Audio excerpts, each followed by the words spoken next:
Hello and welcome. I'm Vita Flores, your moderator today from the League of Women Voters of Marin County. Your timekeeper today is Ann Laser.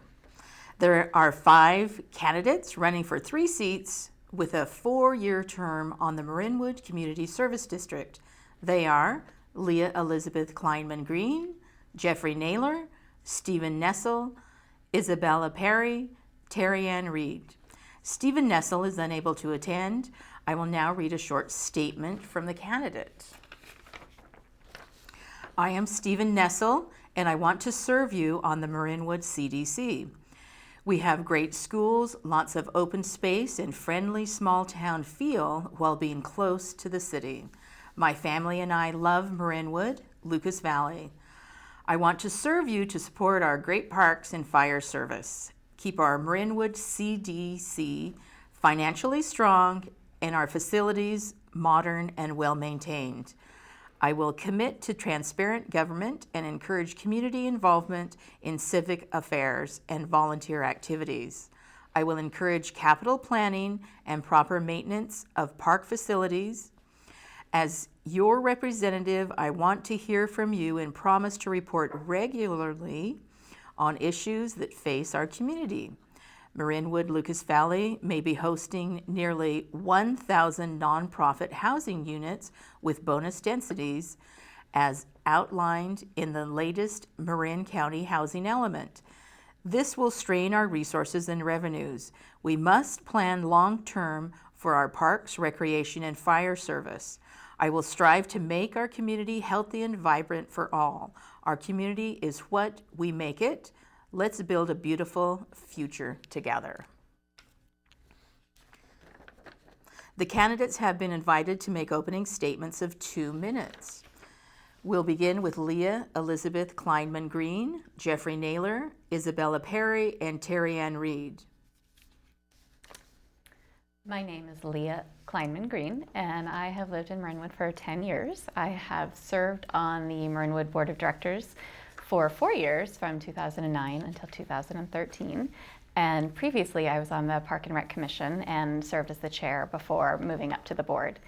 When I was on the board, I had spearheaded a sustainability committee that looked at ways to long-term, long-range planning for fiscal responsibility and just the entire district, how to keep the finances in check and also plan for the future. So my goal in running for the board is to continue that process.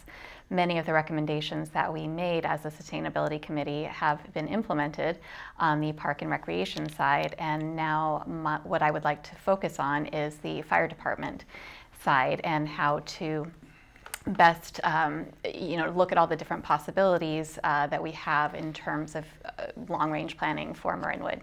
So I have 2 small children that are both in local schools. I have an MBA and in management and run a local business. So I've got my hands full with a lot of different things, but I'm looking forward to serving on the Marinwood CSD once again and to making our community stay as great as it is. My name's Jeff Naylor. I am a 30-year resident of Marinwood. I've served on the Fire Commission for almost 20 years now, and 14 of those years as the chair. I'm running primarily because of the unfunded liabilities that the district faces right now. We have a rather significant challenge meeting those.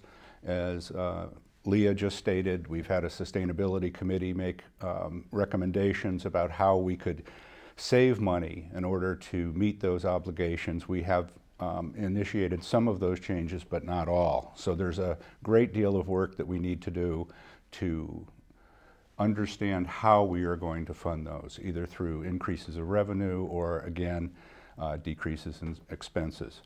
Another hot item for Marinwood right now is that we've been in a shared services agreement with the City of San Rafael since April of 2014.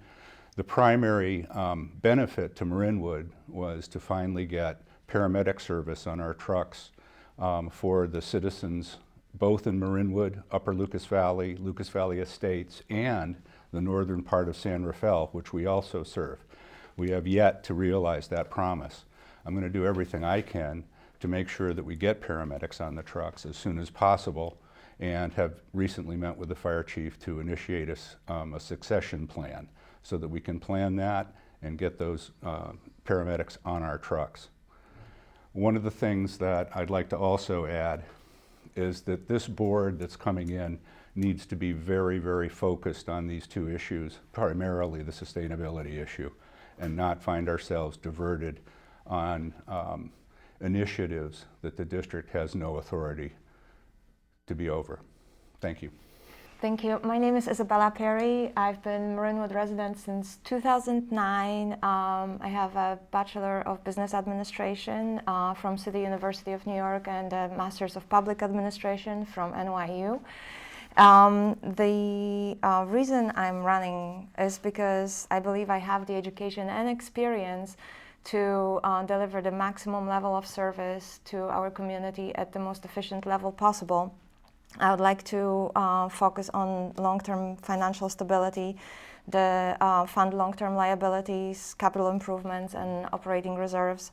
I also would like to look into alternative revenue sources such as grants or foundations, and improve the organizational structure of our CSD. I also find myself being able to build consensus where there is a job to be done. I will listen and evaluate, focus on objective data, and make the best decision that there can be for your benefit, for my benefit, for the benefit of our children. Thank you. Hi, I'm Terry Reed. I've been a Marinwood resident for 23 years. I'm the current president of the board of directors of the CSD, and am running for re-election. Pardon me. I've been a tax and estate planning attorney for over 25 years. I'm a volunteer with the United States Coast Guard Auxiliary.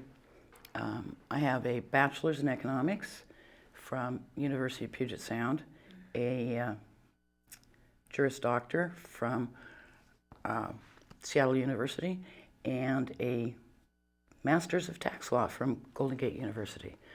I also have special training, pardon me, since I've joined the board, in ethics for elected officials, in finances for special districts, in organization of leadership during emergency conditions, and from the Department of Homeland Security, I have training in protecting personal information.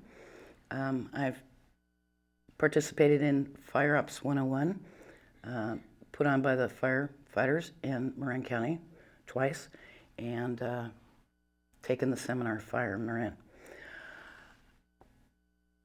My big focus is going to be to continue to refine and restructure our business model so that we can find inside money and reserve inside money to take care of unfunded liabilities and capital improvements and maintenance, and to look for outside sources more aggressively than we've done, such as grants and joint purchasing.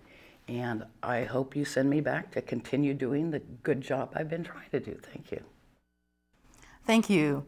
Now for the questions. The candidates will have 90 seconds to respond. We'll start with Jeffrey Naylor, Isabella Perry, Terry Ann Reed, and then Leah Elizabeth Kleinman Green. The first question is, do you have any specific ideas of how to address unfunded retiree pension-related liabilities of the district? Well, certainly we all have ideas on how we can approach this topic. Some of them perhaps a little bit more aggressive and will require a lot of input from our citizenry if we were ever to initiate them.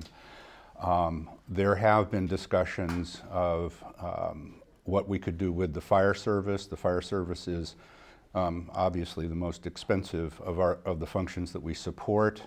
I will say, after having said that, they are also as far under market as they can possibly be in this day and age, so trying to keep their salaries lower than they already are is going to be an extremely difficult proposition. I would say that in the past, in 2008, I ran a public outreach and a public meeting to determine whether or not we would keep our fire service independent. At that point in time, San Rafael had withdrawn their funding for the fire service. The community at that point wanted to keep the fire service independent. I would say historically that has been the direction that we would like to head in, and I would be very surprised to hear if that has changed. However, we are going to look very, very hard at all of the alternatives and seek public comment on each.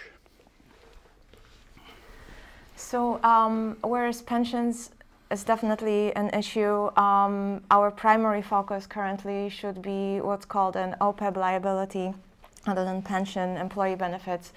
And this is where we need to work very diligently to every year gradually put money aside and make sure that this effort is continued regardless how the real estate market affects our budget and what the volatility might be. Now, having said that, CSD is not necessarily a single entity that's on the forefront of pension issue. And this is where we have to defer to CalPERS and look to our state elected officials to continue the battle on a more elevated level.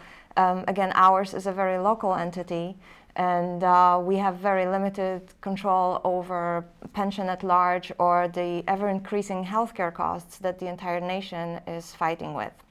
So again, our key job for now is to focus every year on funding the unfunded long-term liabilities, on funding the capital improvements, and funding the operating reserves. They are all integrated, they are all critical key components of smart long-term stewardship.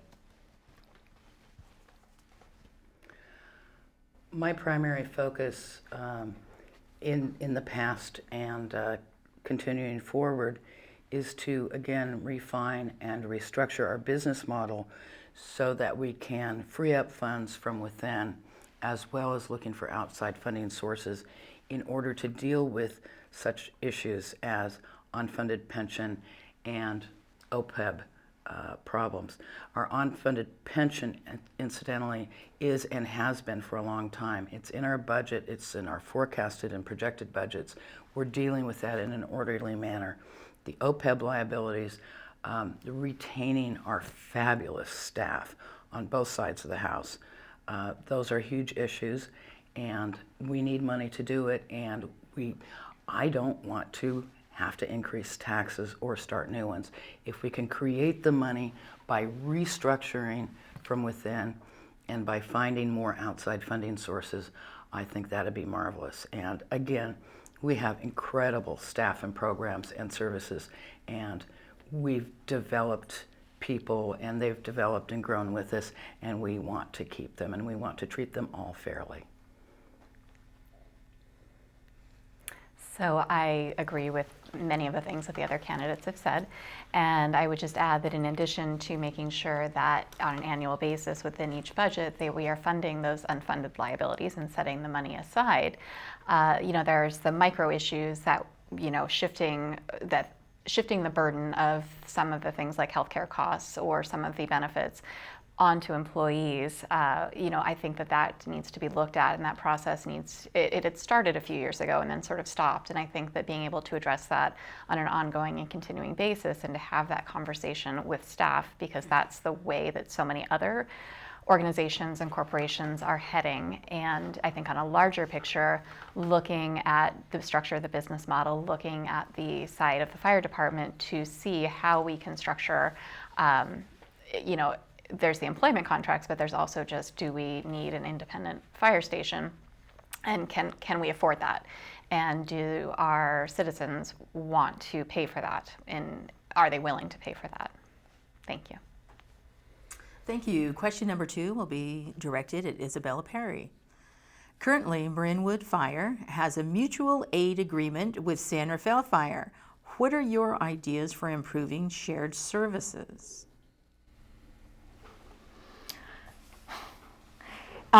First of all, in my opinion, the fire department of Marin County should be run as one entity, regardless whether you live in Nevada or Sausalito. By combining all the fire departments, we could achieve enormous efficiencies and get rid of positions that may be overlapping.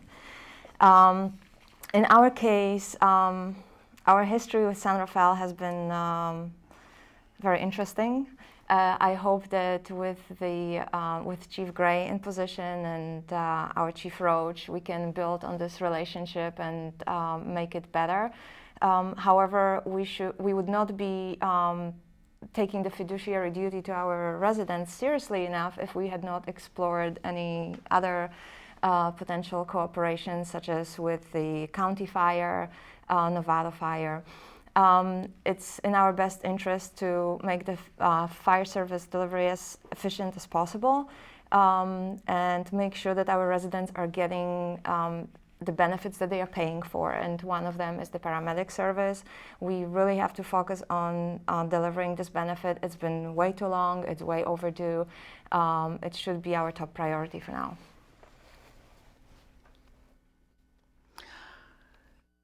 The shared services agreement that is in place between us and San Rafael, which then includes the city of Larkspur as well. We're all working together. As Jeff said, it's been in place since last April.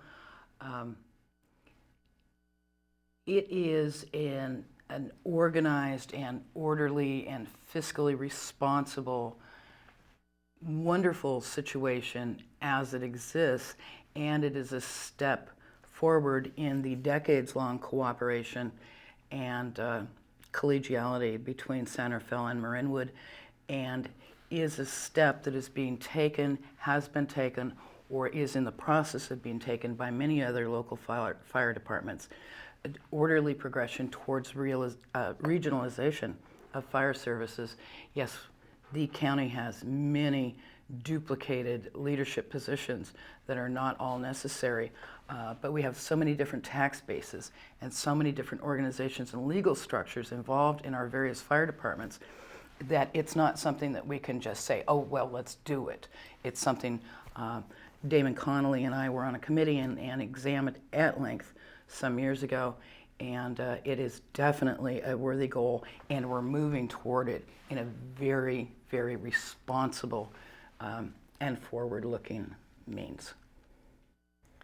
I agree that the wave of the future is absolutely regionalization, and I look forward to working on that goal. I think that there has been a rather tumultuous history between Marinwood and San Rafael. I think right now we're in a period of, it seems like, fairly happiness all around, except for the paramedic issue, which I think needs to be addressed head on.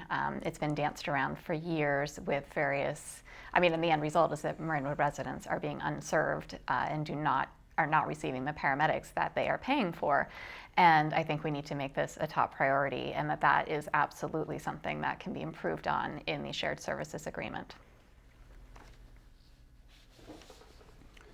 I agree that San Rafael and Marinwood have had, at times, contentious relationships. I think we are indeed in a period of détente. We're working towards the realizing the paramedics. I do believe that we will have a paramedic on the truck hopefully before the end of this calendar year, and have a succession plan in place to make sure that we can anticipate when new openings will come up, that we can avail ourselves of the next paramedic until it is fully staffed. Our district has to come together with the current firefighters at this point to agree on moving forward and set the stage for us to start talking about bringing that paramedic in as a fully functional paramedic, not as someone who will eventually be a paramedic. And that is something that I'm pushing for and working hard on as we speak. In the future, as far as regionalization is concerned, I know that that is a hot topic and one that's certainly worthy of consideration, but most likely not as a county-wide initiative in the near future. We're going to have to take a good long look at what fire services actually could come together and work together. There are very, very different fire services across this county, and we want to make sure we align with one of them that we can.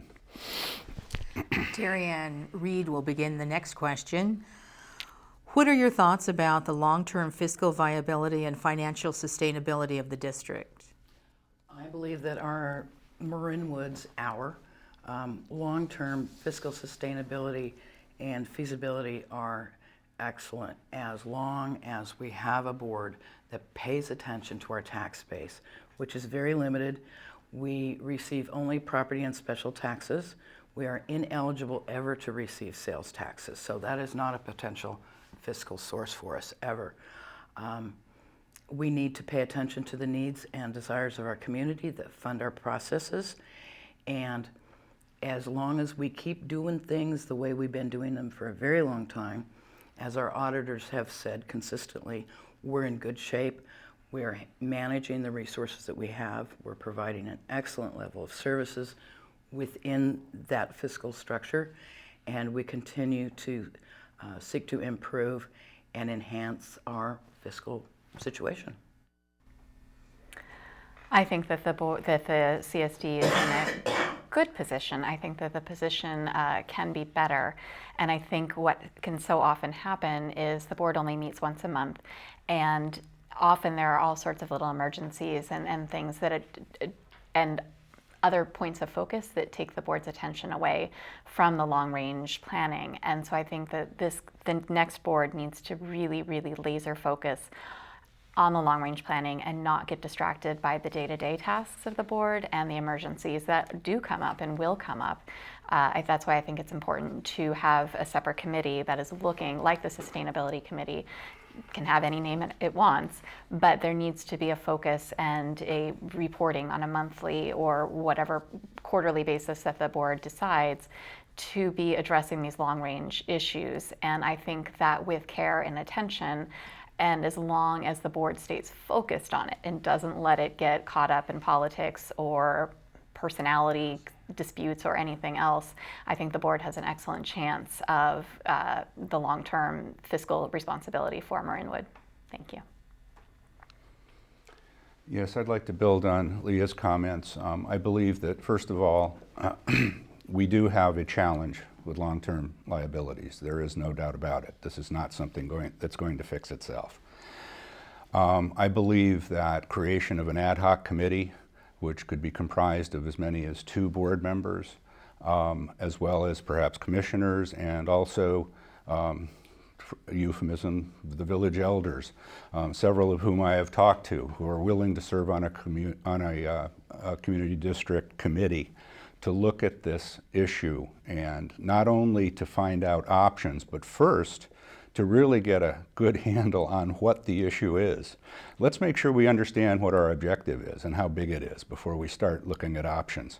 That's one thing. Second thing, this isn't an item that should be on every single agenda that we have on a monthly basis, not just brought up periodically. So this committee should be meeting regularly and reporting regularly back not only to the board at large, but also to the public. We're going to want their input, and we're going to need their input. Thank you. In my opinion, there is just 2 components to every fiscal equation. There are expenses, there are revenues. Looking at the expense side, under my chairmanship of Park and Rec Commission, this side of the house, the Park and Rec, was restructured and operates as efficiently as possible. And we have to make sure the other side of the house, the fire department, is also operating as efficient as possible, delivering the level of service that our residents desire. So having talked about the expense side, we have to also talk about the revenue. And yes, of course, the district's fees and taxes are the main revenue source, but we can also be a little bit more creative and explore other potentials before we go to the residents and ask for more, as is customarily done with the easiest way to get what you want. We owe it to our residents to be frugal, to be as efficient as possible, to look at alternatives, alternative funding methods, and only then, if we are unable to fund long-term liabilities, we should be seeking more funding from the residents. Do you favor utilizing district employees for park services or contracting out for the services? That's an interesting question because we are currently doing both. That was part of the recommendation from the Sustainability Committee and was implemented within the last couple of years of contracting out for some park services. And I think it just has to be a balance. It has to be continually looked at to see, you know, in terms of the costs and what we're getting, is that serving our residents and what's the most economical. We've cut 2 park positions, and so we're saving money, and sadly we lost 2 valued employees. But at the time, the board chose not to outsource the entire park department, and so that certainly is an option the board could look at, and also I see community input for, but the state of affairs, as I understand them now, so we're already doing that. Thank you. I'd like to say, first of all, that, and I think people have said this earlier, I think that the district is extremely fortunate to have the staff and the professionals that we employ today across the board. As Leah's pointed out, we have already downsized the park department. We now have 3 individuals that are managing the park and oftentimes the open space as well over a relatively large area. I find them to be incredibly dedicated and really creative staff. The parks are looking better than I think I've ever seen them. And I would like to see us keep employees in the park for 2 reasons. Number 1, their dedication. Number 2, you get into a situation where you're outsourcing and contracts are written usually on an annual basis, and we could find ourselves ramping right up, you know, much further along than we are when we initially contract with a vendor. So I think we've done a pretty good job of contracting out for certain services and keeping the small complement of employees that we have managing our parks and open space today. I think we're where we need to be. I agree with Jeff. We are at the sweet spot, the perfect balance, where routine tasks that are easily outsourced and quantifiable have been assigned to a vendor, and the contracts are being reviewed on annual basis to make sure that our residents get the biggest bang for their buck. However, there are certain tasks where we desperately need to have employees on hand.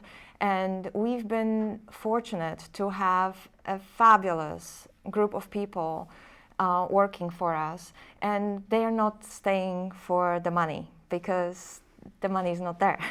They are staying because they are dedicated to the residents. They love working together, and they have tremendous respect for one another. And I think we should value that and respect that.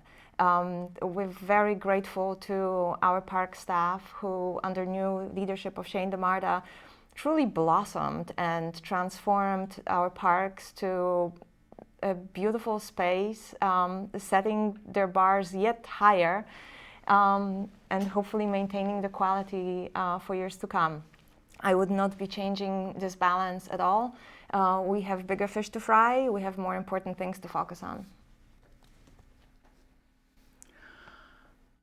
I absolutely agree with all of you. Thanks to Leah's, 2-year-long work developing the sustainability plan, and to Isabella's superb leadership of the Parks and Rec Commission, implementing it along with the board. authorizing the movements. We have a very, very functional mix of employees and contract workers doing it. And where it's so special, the way it's working, is, as the others have said, our employees have a vested interest in this neighborhood. During the last big rain event, just this last winter, not 4 years ago, our firefighters went to the park workers and said, would you fill us a bunch of sandbags, and we're going to deliver them to elderly people we know in this neighborhood who can't haul their own sandbags, and we'll help and make sure that their houses are flood-proof to the best of our ability. And everybody just dug in and did it. That is not in anyone's job description. How can you replace people like that with contractors? You can't. We have a terrific system worked out with Parks and Rec. I think it's working beautifully. Shane's doing great leadership. The workers, everyone's great. Don't mess with it. It's great. That ends the questions. Now the candidates will make closing statements of 90 seconds in reverse alphabetical order. Terry Ann Reed, Isabella Perry, Jeffrey Naylor, Leah Elizabeth Kleinman Green. Terry? I believe I'm the best candidate because my education and experience qualify me, as does everyone else's, but I think they qualify me best. After January 1st, no one on the board will have more than 2 years' experience. I think that we need, not just you, but we, because I'm a member of this community, we need the corporate knowledge and the experience and the dedication and the vested interest that I've certainly put into this community. And I know a lot of the mistakes we've already made and how to avoid them and how to continue building on the successes that we've had. And I can just sort of be the wise old man for the board. I have a lot of trust and cooperative history with the existing board and the other candidates. And I think that we can do a wonderful job going forward. And, oh, by the way, our wonderful district manager has been in place for less than a year. We need our connections and our contacts and our experience and our corporate knowledge. Please send me back and let me keep doing the job. Thanks. I believe all of the candidates have the experience and education to lead us responsibly. Where we might differ is the focus that we should maintain going forward. I would like to really hone in on efficient operation on both sides of the house, making sure that as much money as possible is put aside to unfunded liabilities, to capital improvements and restoration of our operating reserves. I also believe that my personality will aid in building bridges and making sure people feel themselves heard, but also come together and focus on what's really critical at this point, which is our long-term financial sustainability. Thank you. Yes, I think that the incoming board will certainly have some challenges. We've talked about several of them. Others, one of the overriding challenges I see is maintaining focus. You know, there are several folks who have talked about the fact that this board is elected. They, by definition, become community leaders and are therefore, they therefore have to speak about matters that perhaps are not within their purview. That takes us away from the issues that we have at hand. We need to focus on these liabilities. We need to focus on parks, rec, fire service, and street lighting, and not on housing, planning, or any other issues. We need to help educate the public that this is what we do and this is what we have control over as well. And as a service, help recommend bodies or setting up or establishing groups that can pay attention to those issues as opposed to bringing them to our attention and diverting us from what we need to focus on.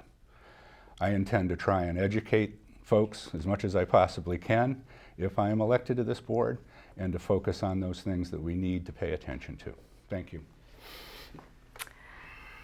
I feel I'm in a very unique position as a former board member who has now been retired from the board for 2 years and would like another shot to come back and finish essentially the work that I was doing on the Sustainability Committee. That is my goal, that is my focus, that is why I am running for election. I believe and agree with everything all the candidates have been saying. It's being able to pay attention to the day-to-day operating details and keep an eye on them, but it's also holding with deep integrity the long-range planning and the sustainability and the fiscal responsibility, because if the board can't do that, who is going to do that for Marinwood? And I think that we're at a critical juncture where the facilities and everything that's in place that we've all come to love about Marinwood, they're aging. There's an aging infrastructure in place, and how do we deal with that? And I mean, these are interesting and big, potentially expensive problems and issues that there are all sorts of possibilities and creative solutions, but we need to focus on that and work together and not get sidetracked by somebody's dog pooped in somebody's lawn. It happens. It's and all sorts of community issues come up like that, but as a board, to be able to work together, and I believe I have a good working relationship with staff, with the commissioners, with the other board members, so I look forward to serving another term on the board. Thank you. That concludes the candidate forum. The last day to register to vote for the November 3rd election is October the 19th. And for more information, you may want to go to the League's smartvoter.org website and enter your street address and zip code, where you will be able to see your own ballot with links to the candidates, issues, ballot measures, and information about the voting process. You can even watch this debate over again. We will also have important election resource material on our website at marinlwv.org. The League of Women Voters welcomes both men and women members, and we hope you join us in our important work. Thank you again to the candidates and to our timekeeper, Ann Laser. And thank you for watching.